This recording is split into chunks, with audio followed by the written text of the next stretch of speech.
Well, we're going to talk Everton for the next 10 minutes or so. And Dave Johnson from the Falcon Blues is back with us on the line today. Dave, really good to talk to you. Thanks for joining us today.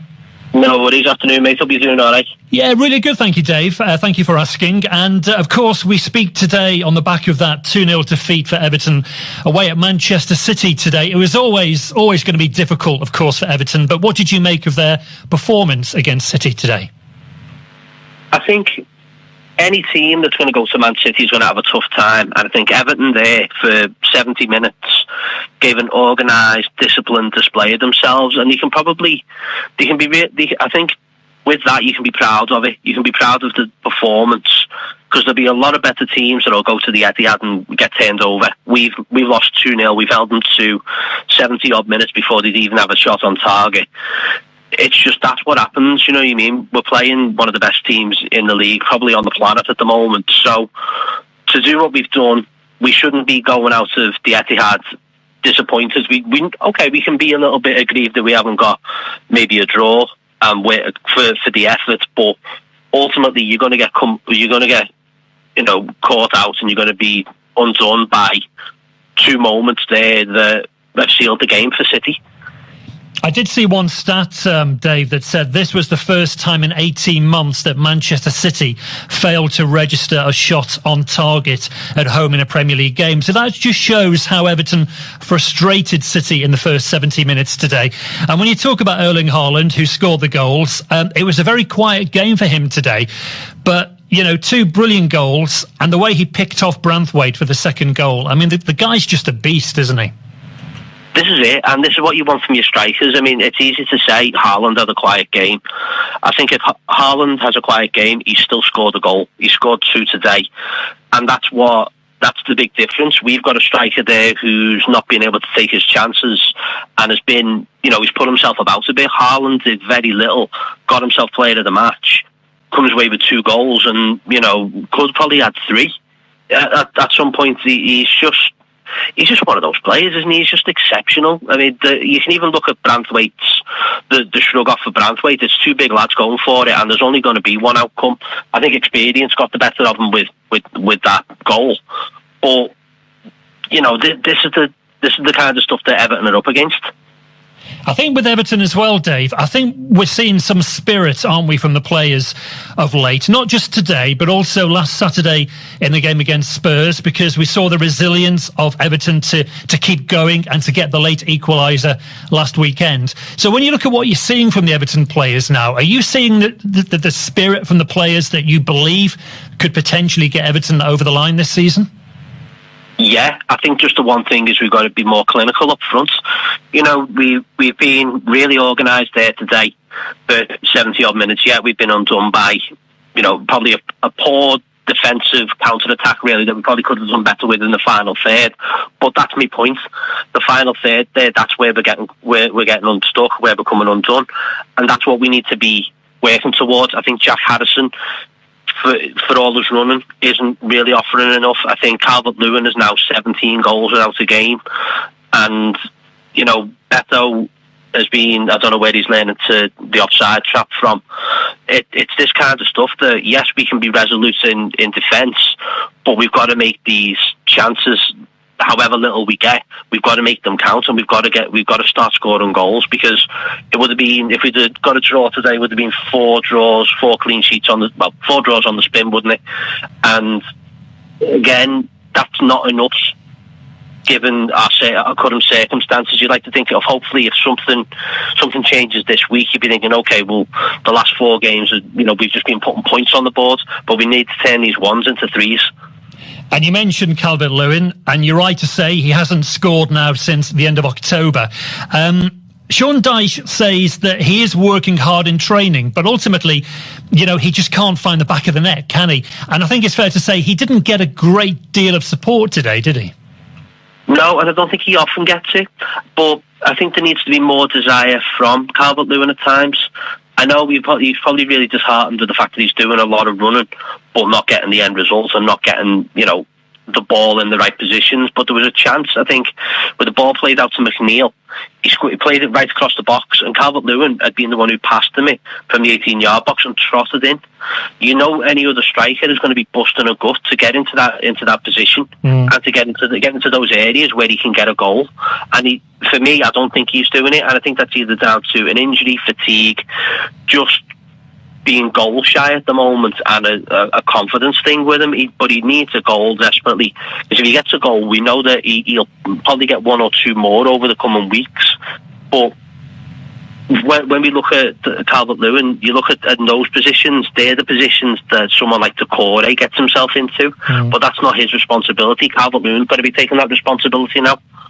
Yeah, absolutely. And, you know, you talk about Calvert-Lewin needing to get a goal this season. One player who scored his first goal of the season for Everton last Saturday was Jared Branthwaite. And, you know, let's talk about Branthwaite, because, again, a really good performance from the youngster today. First goal of the season against Spurs last Saturday. And I think it's fair to say, you know, the emergence of Branthwaite this season, with all the doom and gloom surrounding Everton right now, the emergence of Branthwaite this season is one of the shining lights of the season, isn't it, for Everton? Oh yeah, definitely. And I think you've got to tip your hat to Dice for giving him the chance. I know it took a while for him to realise that it's not going to work with someone like Michael Keane alongside Tarkowski. But with Branthwaite in there, it's almost like having John Stones back. You've got that young lad with the assurance, and you know he's got that. He knows what he knows what he wants to do. He knows how to play. He's got the confidence to do it. And you know, this one today was, you know, the goal for Haaland. It's one of those. It could have been any defender in the league. Could have been Tarks. Could have been Van Dijk. Could have been anybody. You know, it's you're up against one of the best in the world at what he does. So Branthwaite there, I think he's come on leaps and bounds. We saw what he was doing at PSV, and we were like, get him back as quick as we can and get him in his Everton side. I think there's still a lot to come from him. I'd like to think it's still in an Everton shirt more than anything. And I think the thing with Branthwaite as well, which I like to see, he's strong in the air, isn't he? And he's also very comfortable with both feet as well. This is it, and that's what you want from a centre-half, especially when goalkeepers and managers now want to do a lot of playing the ball out from the back. You know, given Pickford's distribution and Tarkowski can hit the ball as well, you'd like to think that, given the confidence that Branthwaite has, it allows teams to do that kind of play out the back and work the ball up the pitch a bit easier.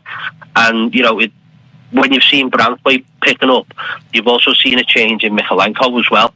So the defence is getting shored up a lot more and giving the team a bit more confidence that, you know, it's been 8 clean sheets for Pickford now, is it, or something like that? Yeah. That breeds confidence within your defence. You know, I think the right-hand side needs a little bit of work with either Ashley Young, Patterson or Coleman, and Ben Godfrey, who even Ben Godfrey has picked up in recent weeks and has been really good. You know, he's been playing really well. Mykolenko has had a massive turning point in his career at Everton and has been exceptional. He's always been, you know, you've watched him and he's either had a great game and then he's had a couple of dips. He's been, when you're looking at a rating, you're looking at around about a 7 or an 8.5 player every week, and that's what you want from your left back as a defensive, you know, in a defensive position. But I think that all stems from having Branthwaite and Tarkowski in there. Branthwaite especially because he's such a young lad and the confidence that he's given his team. You know, but like I say, we need to keep hold of him for as long as we can, and if we end up crashing in on him, it needs to take a lot of money to prize him away from Everton. Yeah, this is it, because of course the talk is about this battle to lure Branthwaite away from Goodison, and it's got to have to be for the right price, isn't it? Because at the moment it seems to me that Branthwaite being at Goodison is central to any chance of success for Everton this season. Definitely. It's like having to, like say, Decore is a big miss. And I think if you missed Branthwaite from this side, you would see it. You would see a void in that centre-back pairing with him and Tarkowski. It just works. You know, Tarkowski's experience, Branthwaite's enthusiasm and youth, and, you know, wanting to learn the game, and that's where we need him. I think, you know, if he ends up going in the summer, hopefully not, but it's just like we need him for the here and now. He's an exceptional talent. We picked him up for next to nothing, and he's absolutely priceless to Everton at the moment. Let me just talk to you, Dave, about this open letter from Everton's Director of Football, Kevin Thelwell, which was revealed in the last day or two. And he sent an open letter to Evertonians explaining the club's lack of activity in the transfer window. And he offered his perspective on the current state of the club. And he went on to say that he believes that Everton have got a strong and robust squad, capable of dealing with the challenges that will come in the second half of the season. He also went on to say that we have strength in depth in key areas, supplemented by several players capable of fulfilling roles in different positions. And he also talked about the new stadium as well, saying that the building of the stadium places significant pressure on the club, and that's not been helped by unprecedented and unforeseen circumstances. Now, I'm sure, Dave, you've read the letter in some detail. What's your reaction to the content of the letter, and also to Kevin's perspective on the state of the club right now? I think it was quite surprising, but not surprising, really. I mean, you look at it and go, okay, Everton, yes, we do have personnel in certain areas. But I think to say we've got a strong and robust squad, okay, yeah, but probably not in the right areas. Like I said, we're lacking in any kind of attacking mentality, any kind of strike force, really. McNeil, Harrison, DCL haven't really struck or hit the heights that we want them to. Beto, Chimiti, fringe players really don't really offer a lot when they're there. I think an addition or two of a loan deal during the January transfer window probably would have give the fans a little bit of a boost. I'm not talking about going out and getting a right back here. I'm talking about going and getting a pacey winger, get someone who, I know it's difficult during the January transfer window to say, okay, go find me a player who gives you 5 or 6 goals a season, because they're not going to be out there. But there's bound to be players out there who are fringe or service the requirements of other teams who are, who might want a chance at Everton.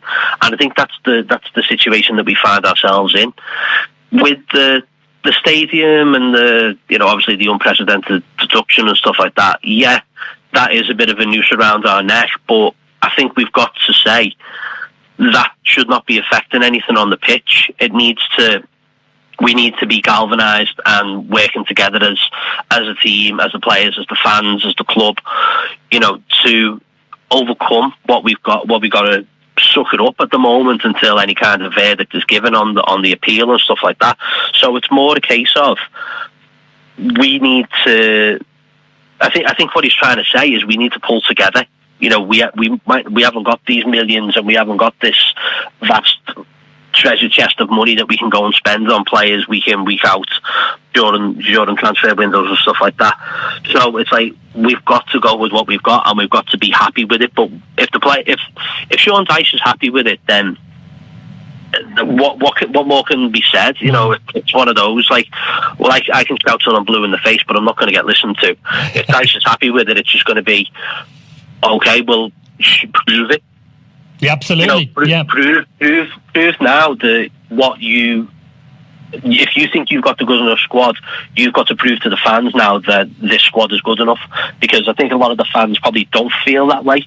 I think, like I said, an additional body, a couple of extra little players on loan here and there, probably would have just changed the mentality of the fans. Think, okay, well, we're trying to do something different. We're trying to push the side forwards, but it's a strange situation to be in, because, like you said, it's unprecedented with everything. The new stadium, the points deduction and stuff like that. It's just putting us in a situation where we're like, well, we've just got to deal with it. And of course, we will learn the fate of the points deduction fairly soon. We await news on the appeal against the 10-point deduction. We also learned this week that the chief executive of the Premier League, Richard Masters, has said that key evidence linked to Everton's point deduction will not be published. Masters was grilled by a government panel on the treatment of the Blues, and he insisted that the case was handled consistently and impartially. What's your reaction then, Dave, before we finish, to the news that the evidence isn't going to be released? And do you get a sense as to how this appeal is going to go in terms of a possible resolution? Yeah, I looked at that yesterday, and as a lot of people did, and you go, well, if you've got nothing to hide, release the minutes. I know they don't have to as a private company, which I was told in no certain terms by people on social media. But honestly, if you've got nothing to hide, well, bring them out. Just say, here you go, here's the minutes. You can see it's in black and white that we've been fair and we've been truthful and we're saying what we're going to do. But it just doesn't seem that way. And to say that to a government body as well, you're like, well, hang on, mate, you're marking your own homework here. You can't be doing that, and that just adds to the whole, or how the league, or how the fans at Everton feel about the Premier League as as we say, it's corrupt and it's unfair and unjust the way they're acting. But when you're not releasing the minutes to a government body, it's like, well, what have you got to hide? Well, of course, we'll find out what happens with that appeal very soon. But I think just to recap, Dave, for 70 minutes today, Everton frustrated Manchester City. And I think it's fair to say that if Everton can continue to perform like they did today and also against Spurs last Saturday, and also if they can get some of these deducted points back, then there is hope for Everton this season. But of course, the defeat for today for Everton means that the next game is huge, isn't it? When Crystal Palace come to Goodison a week on Monday in the Premier League. Of course, this is a repeat of the third round FA Cup tie, which Everton narrowly went on to win by 1-0. But as I say, in terms of Everton's survival hopes for this season, this game against Palace next week, it is huge, isn't it? Yeah, I mean, even today, I wouldn't have been pinning my hopes on 3 points anyway. So I think everyone's eyes should be, and focus should be, on Crystal Palace next week. That's the one that we need to be getting the points from. They're the teams that are now in and around us, and the teams that are slipping up and dropping points. They're the teams that we need to be picking off. And if we can do something against Palace aren't in a great run of form. We've got a good record against them at home over the last few years. So yeah, if we can pick something up against Palace, if we hear something new about the points this week, then we should be going into Palace with a lot of confidence, especially, as you say, given how we played against Spurs, how we played today. We just like I said at the very start of all of this, we've got to start finding the back of the net. Right, well, listen, Dave, it's always good to talk to you. We'll see what happens at Goodison, as I say, a week on Monday. But good to talk to you, Dave, and all being well, we'll get you back on air soon and we'll continue the conversation. Great stuff, Paul. Thanks very much for that. There you go. That's Dave Johnson from the Falcon Blues talking to us here on Liverpool Live Radio this afternoon after that 2-0 defeat for Everton away at City this lunchtime.